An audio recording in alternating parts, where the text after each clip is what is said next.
રાજ્યભરની સરકારી હોસ્પિટલોમાં મોકડ્રીલ યોજાશે। હોસ્પિટલમાં ઓક્સિજન પ્લાન્ટને લઈ આ મોકડ્રીલ હશે।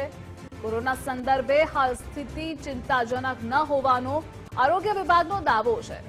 કોરોનાના એક્ટિવ કેસની સંખ્યા 265, હોસ્પિટલમાં 11 દર્દી સારવાર હેઠળ છે।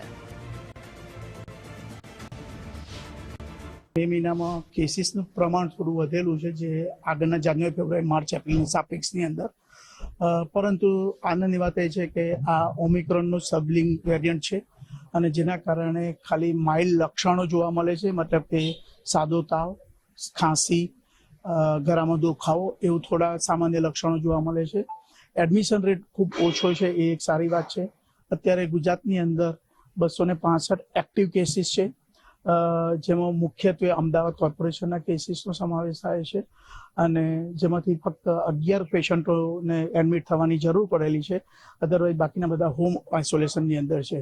અમે હોમ આઇસોલેશનમાં આપના થકી એ પણ કહેવા માંગીએ છીએ કે કદાચ હોમ આઇસોલેશનમાં હોય અને માઇલ્ડ લક્ષણ હોય પણ કદાચ જો પોતે પોતાનું જાતે એસેસમેન્ટ કરે અને જરૂર લાગે કદાચ સાઇન સિમ્ટમમાં વધારો થાય તો ચોક્કસ નજીકના સરકારી દવાખાનાનો હોસ્પિટલનો સંપર્ક કરે।